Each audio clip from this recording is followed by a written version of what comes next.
peduli dan cinta. Dania Andini. Dia adalah seorang wanita pekerja keras. Ibunya sudah meninggal dunia. Ayahnya sudah menikah lagi, dan pernikahan mereka yang kedua dikaruniai 2 anak, Tisha Amelia dan Raksa Ardana. Dania mendapat perlakuan buruk dari ibu tiri dan adik perempuannya. Ayahnya tak terlalu peduli dan sibuk dengan urusan pekerjaan. Hanya adiknya Raksa yang membuatnya tetap menganggap tempat yang ia tinggali adalah rumah. Suatu hari saat kerugian besar datang di perusahaan ayahnya, sampai pada kondisi perusahaan bangkrut. Dan ia harus rela menjadi tumbal kecelakaan ayahnya. Dia dijual sebagai gadis penebus hutang. Dia harus menikahi pria kaya yang bisa menyelamatkan keluarganya. Dia harus terpaksa menikahi tuan muda sebagai bayaran darinya karena menolong perusahaan ayahnya. Dan ia tahu, dia tidak bisa menolak. Dia harus memasuki neraka yang kedalamannya tidak pernah ia ketahui. Ada apa di sana, bara yang bisa saja menghancurkan dirinya. Saat sekuat tenaga ia berusaha bertahan menjadi istri pria kaya yang seenaknya dan bisa masuk kategori gila. Pria yang bahkan tidak pernah mencintainya itu, pria yang di awal pernikahan mengatainya jelek dan kampungan. Akan tetapi, sedikit demi sedikit, tuan muda kaya itu menoleh padanya, mendekapnya dan mengatakan menyukainya. Apakah itu artinya dia bisa hidup bahagia sekarang? Tidak, tapi neraka baru baginya dimulai. Karena sekali lagi, laki-laki itu mencintainya dengan cara yang berbeda. Ia mengalungkan rantai kuat di lehernya yang semakin lama menyiksanya, merampas kebebasannya. Saga Rahardian Wijaya. Orang kaya yang bisa melakukan apapun dan mendapatkan apapun yang ia inginkan. Roda kehidupan berputar di sekelilingnya sesuai apa yang ia inginkan. Fisik dan rupanya yang tampan banyak membuat wanita tergila-gila dan rela melakukan apapun untuk bisa dekat dengannya. Tapi jangankan untuk terlibat hubungan yang lebih dalam. Untuk hanya bisa menyentuh tubuh Saga saja sudah merupakan keajaiban. Lelaki ini dulu tidak seperti itu. Dia pernah menjadi pria baik yang memiliki senyuman hangat. Dia pernah mencintai seorang wanita, namun tidak tahu karena apa hubungannya dengan gadis itu kandas. Dan itulah awal mula perubahan sikap dinginnya. Suatu hari, saat laki-laki yang menyedihkan berlutut di kakinya memohon pertolongan, dia mengatakan dengan suara dingin, "Apa yang bisa kau berikan padaku supaya aku tertarik menolong perusahaanmu?" Laki-laki tidak berdaya itu akan memberikan apapun termasuk anak gadisnya. Saga terbahak, dia bisa mendapatkan wanita manapun yang ia inginkan. Lalu seberharga apa putrimu sampai bisa membuatku tertarik? Begitu gumamnya. Sekretaris Han di sampingnya yang dari tadi dia menyerahkan HP, menunjukkan sebuah foto. Seorang gadis dengan rambut bergelombang yang sama sekali bukan tipenya. Senyum cerianya, bola mata, garis bibir, dan sepertinya semua yang dimilikinya sama sekali bukan seleranya. Sekretaris Han menggeser foto lagi. Sekarang foto seorang gadis yang jauh mendekati seleranya. Cantik, rambut lurus hitamnya jatuh. Cara berpakaiannya juga menarik. Mereka kedua putrinya. Saga terbahak. Ia seperti menemukan mainan baru yang menyenangkan. Dilemparkannya HP itu ke hadapan laki-laki yang sedang berlutut. Baiklah, berikan padaku anakmu. Aku akan menikahinya dan menyelamatkan perusahaanmu. Nada suara Saga tidak bisa ditebak. Apakah dia serius atau hanya sedang mempermainkan laki-laki yang menyedihkan di hadapannya? Terima kasih Tuan. Laki-laki itu tidak peduli. Ia hanya mementingkan bahwa ia bisa menyelamatkan perusahaannya. Dia melihat layar HP yang dilemparkan Saga di depannya. Foto anak pertamanya dengan rambut bergelombang sedang tersenyum dengan ceria. Itulah hari di mana dia menjual anak gadisnya untuk menyelamatkan perusahaan.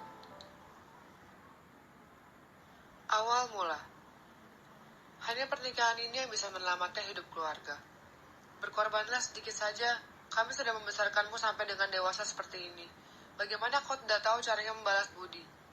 Tuan muda Saga berjanji akan menyelamatkan perusahaan dan keluarga ini. Berjanjilah pada ayahmu, kau akan melakukannya. Tubuh Dania bergetar. Ia tertunduk dalam. Menatap lututnya sendiri, mencengkram jemarinya yang terkepal. Ia merasa marah, namun perasaan itu pun tidak bisa ia keluarkan. Balas budi, bukankah aku anak kandungmu? Bukankah kewajibanmu memberikanku makan dan tempat tinggal? Kenapa aku harus membalas budi untuk kewajiban yang memang kau harus lakukan? Aku membencimu dengan seluruh kehidupanku. Pernikahan akan dilaksanakan pada tanggal 10. Terhitung dari sekarang hanya 10 hari lagi. Dan ia bahkan tidak mengatakan apapun. Ia tidak menggelengkan kepala ataupun tidak menganggukkan kepala. Toh, gerakan kepalanya tidak akan merubah apapun. Terima kasih. Oh, bahkan kata yang sangat ingin didengarnya itu pun tidak pernah mereka lontarkan. Mereka menganggap pengorbanannya adalah sebuah keharusan. Bukanlah sesuatu yang layak mendapatkan ucapan terima kasih. Dia anak pertama keluarga ini, jadi tanggung jawabnya untuk berkorban. Sudah kewajibannya karena dia diberi tempat tinggal, makanan, dan pakaian. Balas budi. Dan dia masih mematung di depan kaca, menatap bayangan menyedihkan dari wajahnya sendiri. Permisi Nona, utusan dari keluarga Tuan Saga ingin datang menjemput Anda. Bibi pengurus rumah sudah berdiri di belakangnya. Tanpa terdengar langkah kaki mendekatnya.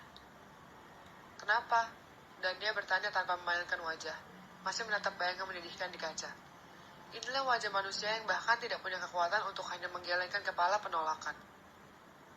Saya tidak tahu, Nona. Silakan turun. Tuan Besar dan Nyonya sudah menunggu Anda. Dan dia menapaki anak tangga. Di ruang tamu dia melihat seseorang duduk. Ayah dan ibu tirinya sedang bicara dengan berlebihan. Menjilat apa yang bisa mereka jilat, tanpa rasa malu. Dan dia menghentikan langkahnya saat pria itu berdiri karena melihatnya datang. Saya akan membawa Nona Dania sekarang, ucapnya. Baik, Sekretaris Han. Dania, ikutlah dengan Sekretaris Han. Tuan Saga ingin bertemu denganmu. Dania tidak menjawab apa yang ayahnya katakan. Ibu tirinya terlihat memelototnya, namun tidak bisa melakukan apapun karena ada tulisan dari keluarga calon suaminya. Dania berjalan mengikuti langkah kaki utusan itu, tanpa bicara sepatah kata pun. Dia memasuki mobil masih tanpa suara. Saat mobil berjalan pun, dia tetap membisu. Apa yang akan terjadi padaku? Lari, aku ingin lari. Tapi kemana? Walaupun keluarga ini tidak seutuhnya mengaku keluarga, namun hanya tempat ini yang bisa aku sebut sebagai rumah. Aku masih punya adik laki-laki satu ayah yang menyayangiku. Aku tak punya tujuan untuk lari.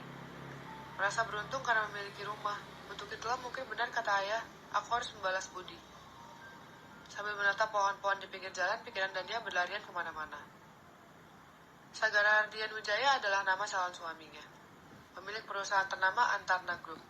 Rumor yang beredar tentangnya adalah dia laki-laki muda yang berdarah dingin, kejam terhadap setiap lawan-lawannya. Dia bisa menghancurkan sebuah perusahaan hanya dalam semalam. Untuk kerasanan dirinya dan Tuhan yang tahu. Rumornya lagi, dia berganti wanita setiap malam. Wanita-wanita mengantri untuk hanya bersamanya semalam saja tidak pernah kehabisan. Lantas kenapa laki-laki seperti itu ingin menikah? Dan lebih menyedihkannya, mengapa harus menikah denganku? Perusahaan ayah pasti bukanlah satu-satunya perusahaan bangkrut yang bisa ia kuasai. Tapi kenapa dia memilih perusahaan ayah dan memilih aku sebagai istrinya? Kita sudah sampai, Nona. Silahkan. Dan dia terjaga dari lamunannya saat Sekretaris Han memanggil. Dia sudah berdiri di luar mobil dan membukakan pintu. Dan dia berusaha menguasai dirinya. Di mana ini? Gumamnya. Tempat ini terlihat seperti restoran kelas atas. Dia hanya berjalan mengikuti langkah Sekretaris Han, masih tanpa mengeluarkan suara atau bertanya. Silahkan masuk ke dalam, Tuan Muda akan datang sebentar lagi. Baik. Dan dia memasuki ruangan. Ia ingin bertanya sesuatu kepada Sekretaris Han, tetapi melihat raut muka yang sepertinya jarang tersenyum itu, Dania sudah enggan. Hingga akhirnya dia memilih diam dan hanya menunggu. Pertemuan pertama.